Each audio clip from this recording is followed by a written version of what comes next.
Hai teman-teman, balik lagi bareng aku Dwi Suryani di channel kesayangan kalian, Mochin Stories.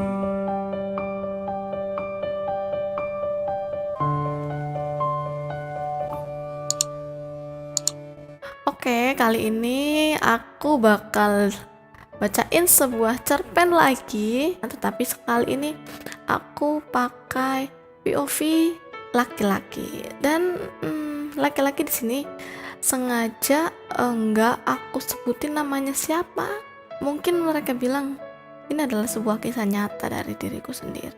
Ya karena tokoh di dalam cerpen kali ini juga akan aku masukkan namaku sendiri. Jadi misalnya nanti ada sesuatu yang membuat kalian geli karena aku memuji diriku sendiri dalam cerpen ini, ya sudah, siapkan kresek terlebih dahulu sebelum kamu menonton sampai selesai video ini.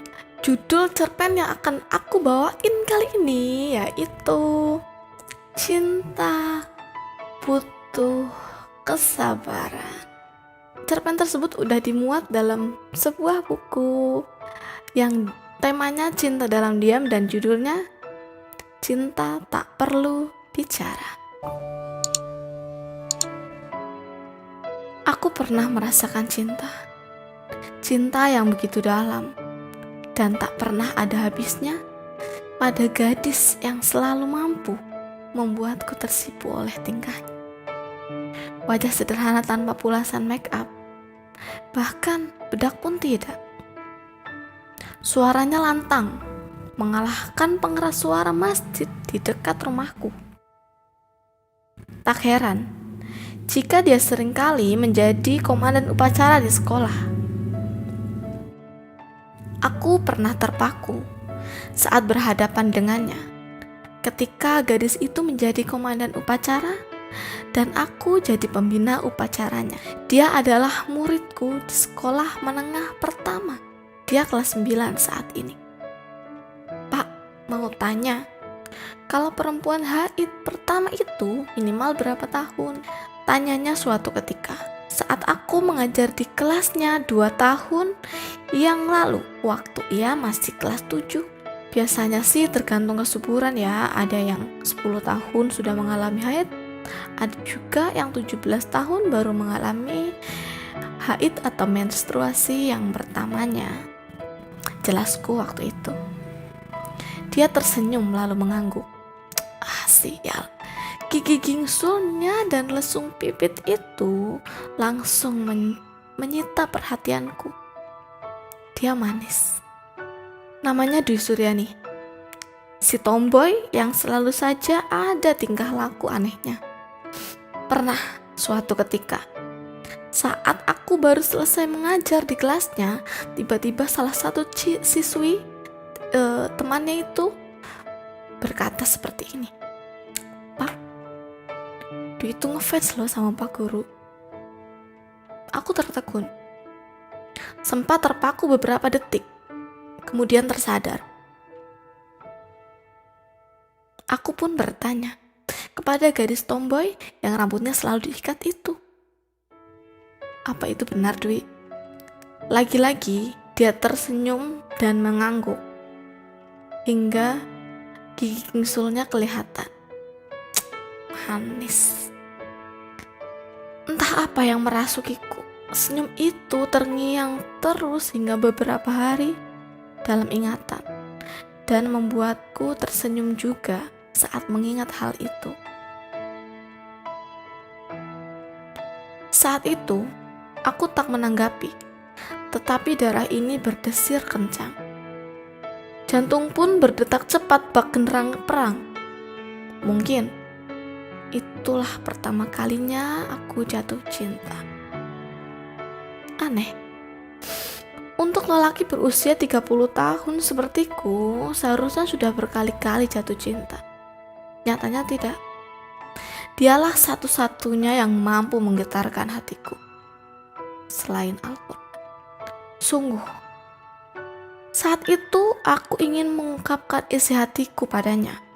Tetapi, statusku sebagai guru di sekolah ini membuatku harus mengurungkan hal itu. Aku harus bersabar, menunggu hingga dia lulus sekolah tahun ini. Hari ini tak ada kegiatan belajar mengajar sebab akan ada istighosah untuk mendoakan kelas 9 yang akan menghadapi ujian, termasuk dia, Dwi Sriani. Sial. Menyebut namanya saja membuat hatiku bergetar hebat. Seluruh penghuni sekolah termasuk guru dan makhluk astral mungkin tahu jika gadis berusia 15 tahun itu sangat menyukaiku. Tetapi perihal aku yang juga begitu menyukainya, hanya Tuhan dan aku yang tahu. Dia selalu melintas di depan kelas tempat aku mengajar. Jika di kelas lain, selalu memandangku begitu dalam saat aku mengajar di kelasnya. Begitu antusias saat aku berceramah, saat sholat zuhur berjamaah di musola sekolah. Mungkin dia pikir aku tak tahu. Tapi jika seluruh sekolah saja tahu, bagaimana aku sendiri tidak tahu? Dengan sengaja, aku pun membuka pintu kelas saat mengajar, berharap gadis itu lewat. Dan dia memandangku penuh cinta. Seperti biasanya, dan selalu seperti itu. Bahkan, jika dalam sehari aku akan mengajar 3 kelas, maka dia akan bolak-balik 6 kali. Dan itu pasti dia lakukan tanpa pernah absen, meski itu hanya sekali. Dia selalu lewat, selalu menoleh ke arahku dan memandangku dengan manis. Pak, sentuhan di lengan mengagetkanku. Pak, silakan minum, ucapnya lagi. Ya, tentu itu gadis itu, Dwi Sriani. Memang hanya dia yang selalu ada dimanapun tempat yang aku harapkan. Seperti sekarang, dia memberikan sebotol air minum di tengah teriknya mentari sesaat setelah istighosah selesai. Terima kasih. Aku menerima botol itu dan beralih ke teras musola yang teduh untuk meminum air darinya. Aku duduk bersandar di salah satu tiangnya. Gadis itu, siapa sangka dia malah mengikutiku dan duduk di sebelahku. Pak, minumku, ucapnya sambil mengulurkan tangan. Tepat sesaat setelah aku selesai menenggak air di dalamnya hingga tersisa setengah. Saya kira kamu sudah minum. Belum, Pak. Aku ingin Pak Guru minum terlebih dahulu. Baru setelahnya aku akan minum, jawabnya masih dengan memandangku lekat. Tapi ini sudah bekas, mana mungkin saya berikan padamu. Lebih baik ayo ke kantin dan kita beli minum lagi untukmu, ajakku lalu berdiri dan hampir melangkah. Ini bukan bekas. Minum di tempat yang sama denganmu adalah sebuah keberkahan, ucapnya dengan lembut, lalu mengambil paksa botol air mineral dari tanganku kemudian menenggaknya sampai habis. Aku terpaku melihat tingkah anehnya. Saat sebagian orang merasa jijik meminum dari tempat yang sama dengan orang lain, dia malah melakukannya dengan wajah berseri. Terima kasih, Pak. Semoga keberkahan dalam dirimu sebagian mengalir padaku. Assalamualaikum. Tiba-tiba dia meraih tanganku dan mencium taksim, punggung dan juga telapak tangan beberapa kali. Waalaikumsalam, balasku, masih tak percaya dengan yang dia lakukan. Hari ini dia tampak sangat berbeda, sedikit lebih anggun dari biasanya. Rambut yang biasanya diikat kini tertutup hijab.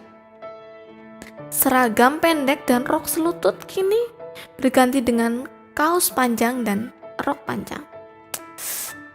Aku meleleh. Dia manis sekali. Sabtu, Minggu, Senin, dan Selasa.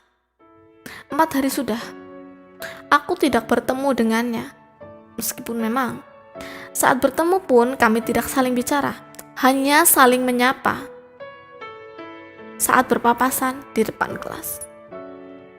Hari ini aku akan bertemu dengannya dan melihat tingkah anehnya lagi dan lagi. Selain aneh, yang pasti aku akan siap dengan kejutan-kejutan yang akan dia berikan. Meskipun itu kecil, tapi selalu membuatku terpesona. Baru saja kedua kaki ini menapaki tanah dari parkiran, tiba-tiba ada yang menepuk pundakku. "Assalamualaikum Dude Herlino," sapanya kemudian. Aku menoleh. "Waalaikumsalam.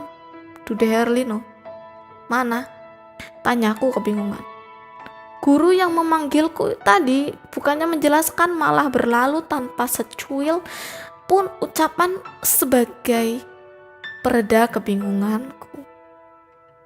"Dude Herlino, apa aku memang setampan itu?" "Selamat pagi Pak Dude." Para siswa juga menyapaku seperti itu ketika mereka melintas. Lagi, apa-apaan ini? Semua memanggilku Dude Herlino. Ya, meskipun aku tampan, tapi risih juga nyatanya dipanggil seperti itu. Ku percepat langkah hingga menuju di meja kerja. Semua guru dan murid yang kebetulan berpapasan denganku, mereka semua memanggil dengan kata Dude Herlino. Lalu, siapa yang bertanggung jawab atas semua keanehan ini? Bikin bingung saja.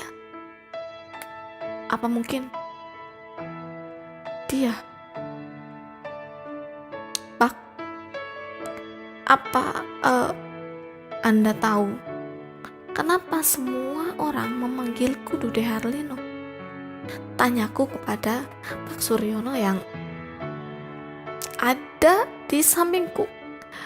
Yang aku tahu, dia adalah orang terwaras dan terjujur yang pernah aku kenal. Sebentar ya, ada apa ini? Dia bukannya menjawab, malah pergi ke istrinya, yang memang adalah guru bahasa Inggris di SMP ini juga. "Ini Gus, baca." Pak Suryono menyodorkan sebuah buku dengan tulisan tangan yang sangat rapi, bertuliskan nama Dwi Suryani. Dan di bawahnya ada sebuah tulisan berbahasa Inggris yang aku nggak tahu arti dari keseluruhannya. Tetapi yang jelas di sana ada namaku dan seluruh hal mengenaiku, termasuk nomor polisi sepeda motorku. Aneh bukan? Ya, dia memang seaneh itu. Dia begitu memujaku. Tentu saja, jika nanti aku bersamanya, kami akan bahagia karena aku selalu dihujani dengan cinta. Dan aku membaca di ujung tulisannya yang sangat rapi itu tertulis, "He look like with Dude Herlino, so I am always call him Dude Herlino part 2. "Gus," panggil guru di sebelahku. Ya, aku pun menoleh. "Pipimu merah," ucapnya, lalu mengambil paksa buku yang masih kupandangi. Tapi bagaimana seluruh sekolah tahu tentang ini? Tanyaku masih dalam mode bingung. Ya mana mungkin gak tahu. Dwi melafalkannya dengan fasih di depan kelas dalam ujian praktek bahasa Inggris. Sudah pasti, seluruh kelas tahu dan membicarakannya. Aku rasa dia gak sekedar ngidolain kamu, Gus. Lebih tepatnya, dia cinta sama kamu. Cinta, Gus. Cinta. Dia terus bergumam. Dia terus bergumam sambil menjauh untuk mengembalikan buku milik gadis itu ke istrinya. Sungguh, aku tersanjung saat ini. Aku sepertinya memang harus mengatakannya, mengatakan semua yang aku rasakan setelah dia lulus dari sini nanti. Hari-hari pun berganti. Kini telah sampai di ujung semua penantian. Hari ini adalah pengumuman.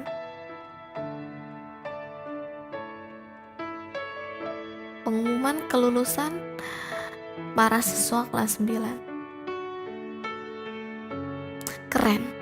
Dia menunjukkan prestasinya kepadaku saat pengumuman kelulusan yang menyabet peringkat 5 dari 250 siswa yang ada di SMP ini. Sesuai janjinya dulu saat kami mengepel kelasnya 3 tahun yang lalu.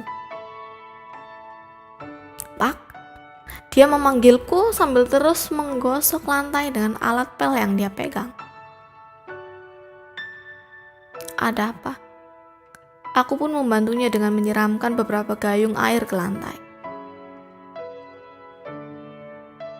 Aku mencintaimu, katanya. Dia menggetarkan hati dan membuatku tersipu. Ku yakin saat itu pipiku memerah.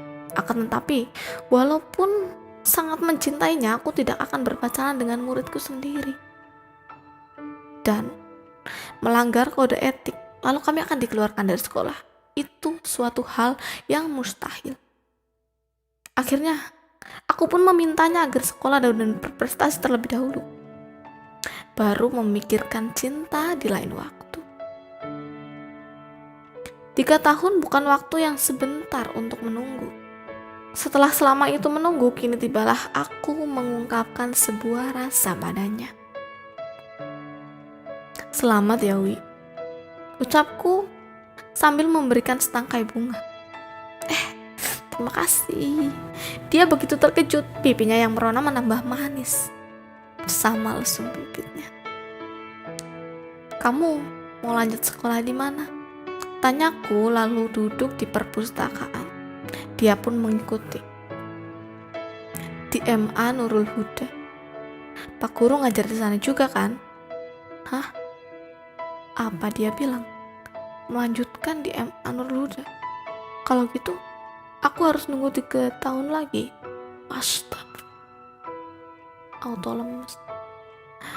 Oh, gitu. Oke.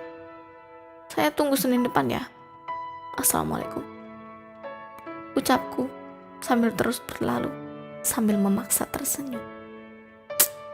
Ya, begitulah bayanganku yang selalu aku bayang-bayangkan selama ini. Aku nggak sebenarnya ini kisahnya udah selesai dari POV lelaki itu, lelaki yang aku sangat kagumi, sangat aku idolakan sejak dulu sampai kini. Dan aku nggak tahu, dia itu selalu saja seperti kulkas, bahkan mungkin seperti es di kutub yang gak akan pernah mencair. Dan cerita tadi hanya hayalanku dan harapanku saja. Berharap dia memang merasakan hal itu. Tapi kalau enggak, ya gak apa-apa. Aku masih senang dengan hanya mengidolakannya saja. Ya, begitulah. Ketika ekspektasi tidak sesuai dengan realita, apa mau dikata? Kita syukur saja apa yang ada sekarang.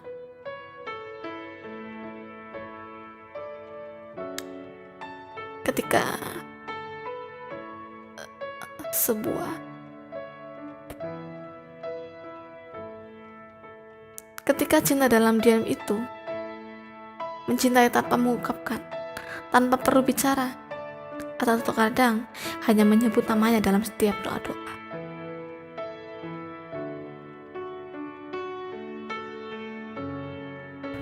Saat cintaku padamu bukan hanya tak perlu pengakuan, juga tak perlu dibicarakan. Sekian. Selamat berjuang, wahai pemuja yang cintanya masih terpendam dalam diam. Kalau kamu mau juga ceritamu, kisah hidupmu masuk dalam Mocin Stories, silakan kirimkan saja melalui alamat email yang akan aku sertakan di description box. Jangan lupa follow IG aku juga ya, sama TikTok Mocin Stories. Sekian, sampai jumpa di video selanjutnya. Assalamualaikum warahmatullahi wabarakatuh. Dadah.